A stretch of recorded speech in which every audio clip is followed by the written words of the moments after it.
गेल्या महिन्याभरात झालेल्या पावसानं राज्यातील शेतकऱ्यांचं अतोनात नुकसान झालंय। तब्बल 30 जिल्ह्यांमधील शेतकऱ्यांना हातातोंडाशी आलेला घास पुराच्या पाण्यात वाहून गेलाय। मायबाप सरकार मदत करेल या एकाच आशेवर हे शेतकरी कसेबसे तग धरून आहेत।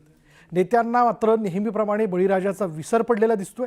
शेतकरी ओल्या दुष्काळाचा सामना करत असताना नेते मात्र शिबिरं आणि मेळावे घेण्यात धन्यता मानतायत।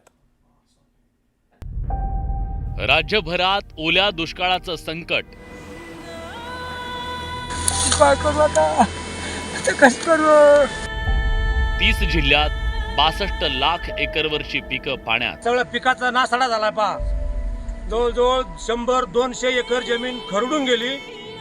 बळीराजाचा मदतीसाठी टाहो नाही। जर शासनाने काही नुकसान भरपाई दिली, आत्महत्या करण्याशिवाय दुसरा मार्ग नाही। राजकीय नेते मेळावे आणि शिबिरात मग्न।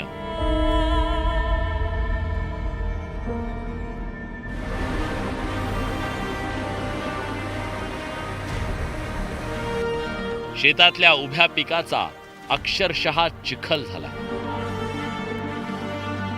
हातातोंडाशी आलेला घास पावसाने हिरावून घेतलाय। खरीपाचं पीक मातीमोल झालंय। आसमानी संकटानं बळीराजाच्या स्वप्नांचा अक्षरशः चुराडा केलाय। काही पोळे पुढून गेले। किती गेलं विषय करे ना दोघं खलास काही राहिलेलं नाही। मुसळधार पावसानं होत्याचं नव्हतं केलंय। मी भवानी मी राहतो, चुलत्याची विषयकर आहे। आणि काल भावानं मला 4 वाजता फोन केला।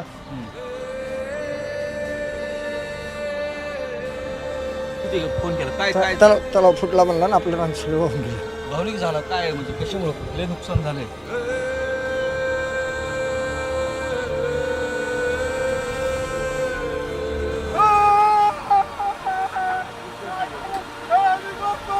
शेतकऱ्याच्या डोळ्यात अश्रू दाटलेत।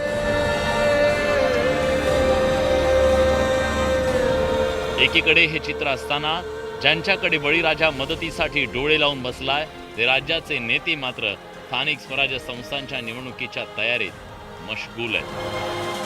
सत्ताधारी भाजपचे विजयी मेळावे सुरू आहेत, तर उपमुख्यमंत्री अजित पवार पक्ष कार्यकर्त्यांचं मनोबल वाढवण्यासाठी चिंतन शिबिरात बिझी आहेत। एकनाथ शिंदे पक्ष प्रवेश करून घेण्यात बिझी आहेत, तर ठाकरे बंधूंच्या बैठकांचं सत्र सुरू आहे। काँग्रेसचे ठिकठिकाणी रोजगार मेळावे होत आहेत, तर शरद पवारांच्या राष्ट्रवादीनं शेतकऱ्यांसाठी मेळावा घेतला। बळीराजाचे कैवारी म्हणून घेणारे कोणीही शेतकऱ्यांच्या मदतीसाठी पुढे आलेले नाहीये। राज्यातल्या 36 जिल्ह्यांपैकी 30 जिल्ह्यातल्या 195 तालुक्यात आणि 654 महसूल मंडळामध्ये 62,17,540 एकर शेतीचं मोठं नुकसान झालं। कापूस, सोयाबीन, तूर, मूग, उडीद, मका, ऊस, कांद्यासह भाजीपाला आणि फळांचंही मोठं नुकसान झालं। अति पाऊस झाल्यामुळे पिकाचं पूर्णपणे नुकसान होऊन मका, सोयाबीन, तूर, उडीद आणि ऊसाचं पूर्ण नुकसान झालंय। तात्काळ सरकारने आर्थिक मदत करावी। 1 महिना झाला सतत पाऊस आहे। सततच्या पावसानं अतोनात नुकसान झालेलं, प्रत्येक शेतकऱ्याला झळ पोचलेली याची। 5 वेळेस गावात महापूर आल्यामुळं जनता त्रस्त झाली, सगळ्या घरोघरी पाणी शिरलं। तरी सध्या एक पीक राहिलेलं नाही। गावातलं काय अन्नधान्य, जनावरं, शेळ्या, जमीनचं तर काय धान तर खरून गेलं, पण ही माती सध्या राहिली नाही। व्याजाने पैसे काढून हे पीक उभं केलेलं आहे आणि अख्खं पीक गेल्यामुळे आम्ही करायचं काय? सगळं अख्खं खरडून गेलंय। तुम्हाला सांगतो, दळणवळण सगळं स्टॉप झालेलं आहे। या बाबतीमध्ये संपूर्ण परिस्थितीचा अंदाज हा राज्यातला सगळा घेतला जाईल आणि घेतल्यानंतर राज्याचे मुख्यमंत्री, दोन्ही उपमुख्यमंत्री आणि आमचे मंत्रिमंडळातले सगळे ज्येष्ठ सहकारी म्हणजे त्या बाबतीमध्ये तो विचार करतील। च्या नेतृत्वाखाली गेले 4 दिवस सबंध देशभरातील नेते मराठवाड्यात आलेत, विदर्भात आलेले आहेत, ते दौरे करतायत। पण महाराष्ट्रातील राजकीय नेत्यांना मात्र शेतकऱ्यांची सूत घ्यायला वेळ नाहीये। करावा तेवढा निषेध थोडा आहे। राजकीय नेत्यांनी, विशेषतः सत्ताधाऱ्यांनी अशाच प्रकारे जर शेतकऱ्यांना वाऱ्यावर सोडलं तर त्यांना महाराष्ट्रात फिरता येणार नाही. अशा प्रकारचा संघर्ष शेतकरी पोरांच्या वतीनं सुरू करण्यात येईल. एकीकडे कांद्याचे दर घसरल्यानं संकटात असताना दुसरीकडे मनमाड बाजार समितीत लिलावाच्या ठिकाणी शेड नसल्यानं कांदा भिजून खराब होतो. आधीच कांद्याला भाव नाही, त्यात आहे तो कांदा खराब होत असल्यानं शेतकरी संतप्त. सरकारनं कांद्याला अनुदान जाहीर करावं अशी मागणी होती. काही ठिकाणी गुजरात राज्यात